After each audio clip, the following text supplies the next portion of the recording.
Hello friends and dear students, आज मैं आपको क्लास 12th ज्योग्राफी में चैप्टर 1 से एग्जाम में पूछे जाने वाले एमसीक्यू प्रश्नों के बारे में बताऊंगा, जिनको पढ़कर आप आसानी से 90% स्कोर प्राप्त कर सकते हैं। इसमें चैप्टर से संपूर्ण प्रश्नों का सारांश दिया गया है। आपसे अनुरोध है कि आप सभी प्रश्नों को ध्यान से देखें और समझें, तभी आप परीक्षा में अच्छे अंक प्राप्त कर सकते हैं। तो आइए शुरू करते हैं और देखते हैं आज के इम्पोर्टेंट और उपयोगी प्रश्न उत्तर। सबसे पहले आपके सामने प्रश्न है कि मानव भूगोल अस्थिर पृथ्वी और क्रियाशील मानव के बीच परिवर्तनशील संबंधों का अध्ययन है। ये मानव भूगोल की परिभाषा दी गई है। तो उपरोक्त परिभाषा का मूल निम्न में से किस पर आधारित है? परिवर्तनशील प्रकृति, संबंधों की गत्यात्मकता, मानव की क्रियाशीलता और पृथ्वी की शिथिलता।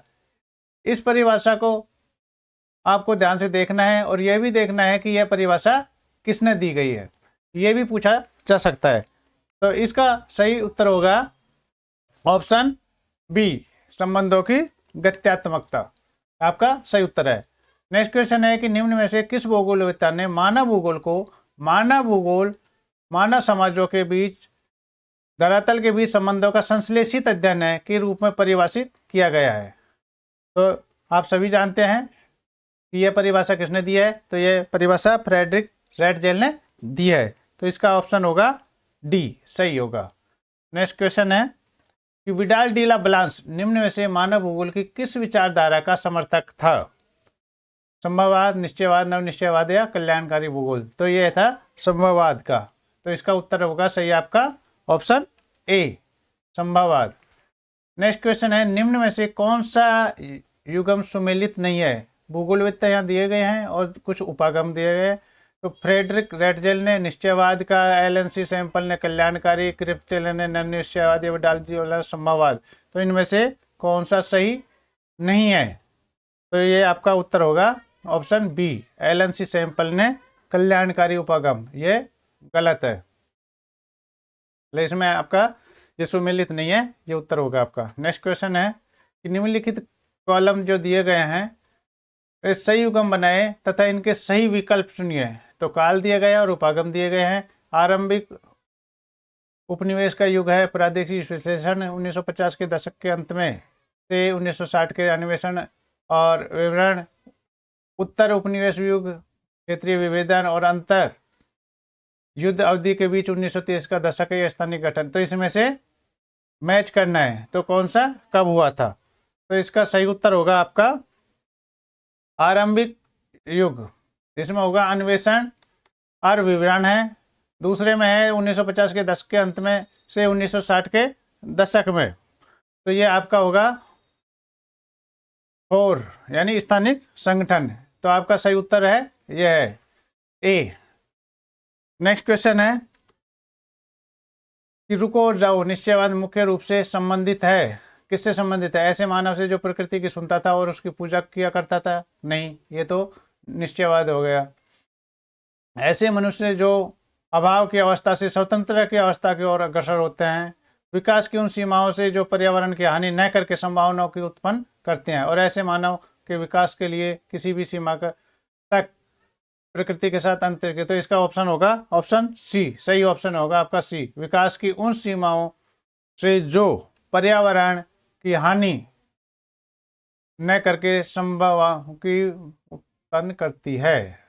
नेक्स्ट क्वेश्चन है कि निम्न में से कौन सा कारक मनुष्य को प्रकृति पर विजय प्राप्त करने के लिए सक्षम करता है? बुद्धिमानता, नए विचारों का आगमन, तकनीकी विकास और नए विचारों का अन्वेषण और विचार। तो टेक्नोलॉजी है, ये आपका सही उत्तर होगा ऑप्शन सी। नेक्स्ट क्वेश्चन है कि क्षेत्रीय विभेदन निम्न में से किस विचारधारा को दर्शाता है? तो क्षेत्रीय विभेदन है यह आपको किसी प्रदेश की विलक्षणता की पहचान पर बल देता है। यह आपका सही उत्तर होगा ऑप्शन सी। कौन सा होगा? ऑप्शन सी आपका सही उत्तर होगा। नेक्स्ट है कि निम्नलिखित में से कौन सा उपागम कंप्यूटर और परिष्कृत सांख्यिकीय विधियों के प्रयोग पर बल देता है? तो यहाँ पर आपको क्षेत्रीय विभेदन, प्रादेशिक विश्लेषण, स्थानिक संगठन और अन्वेषण विवरण। तो यहाँ भी आपका ऑप्शन सी सही होगा। नेक्स्ट क्वेश्चन निम्नलिखित उपागमों की उनके विकास काल के अनुसार सही क्रम में इनको लगाना है कि कौन सा कब हुआ था, पहले कौन सा हुआ था, उसके बाद दिए गए विकल्प सही विकल्प का चयन करना है आपको इसको लगा के। तो सबसे पहले स्थानिक संगठन, दूसरा है प्रादेशिक क्षेत्रीय विविधन, तो ये आपको सही लगाना है। तो इसका ऑप्शन क्या है, तो इसका उत्तर होगा आपका ऑप्शन ए। सही उत्तर है ए, स्थानिक संगठन सही है। इसका ऑप्शन क्या होगा आपका ए।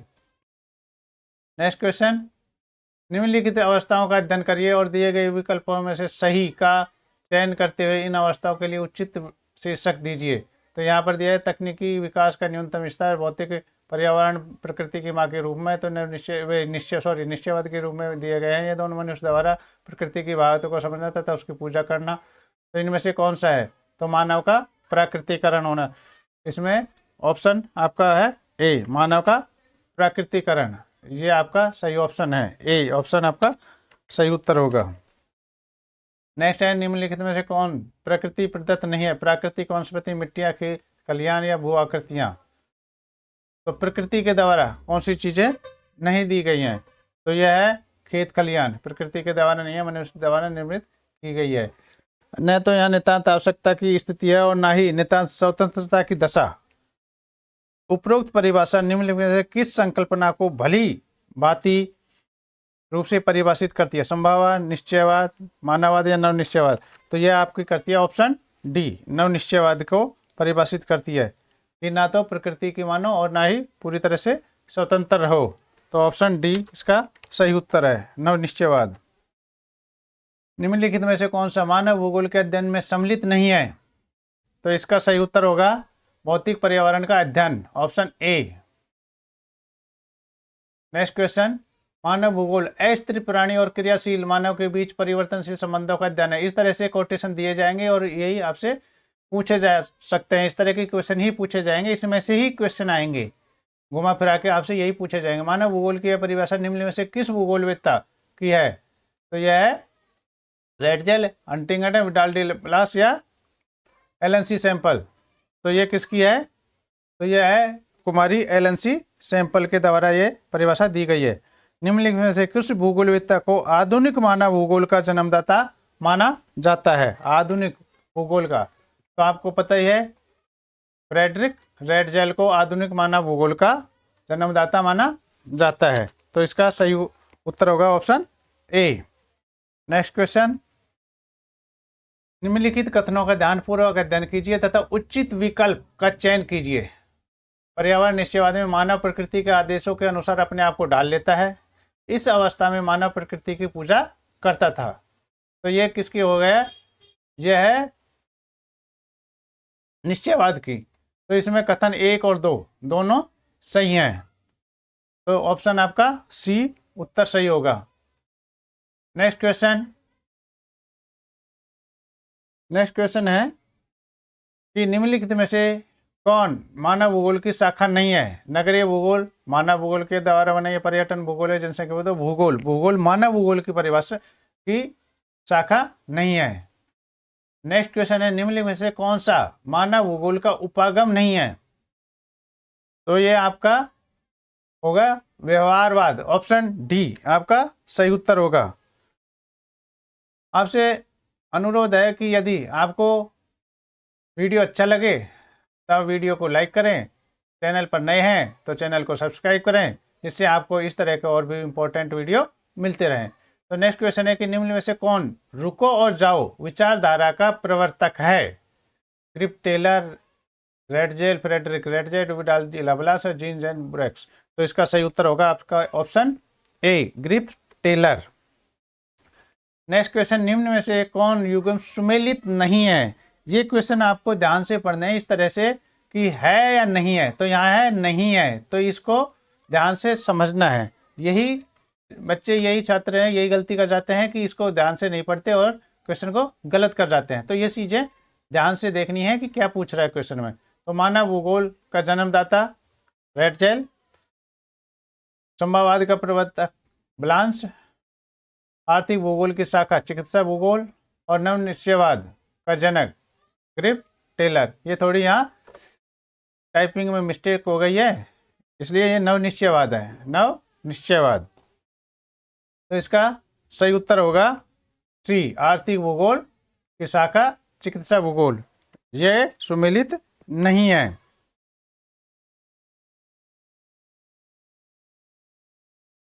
ठीक है, ये आपका ऑप्शन सी, आर्थिक भूगोल की शाखा चिकित्सा भूगोल, ये आपका उत्तर सही है, ये सुमेलित नहीं है। आशा है आपको यह वीडियो बहुत ही उपयोगी सिद्ध होगा और आप इसे अच्छी तरह से पढ़कर परीक्षा में अच्छे अंक प्राप्त करेंगे। Thank you for watching my video. Have a nice day. मैं आपके उज्जवल भविष्य की कामना करता हूँ।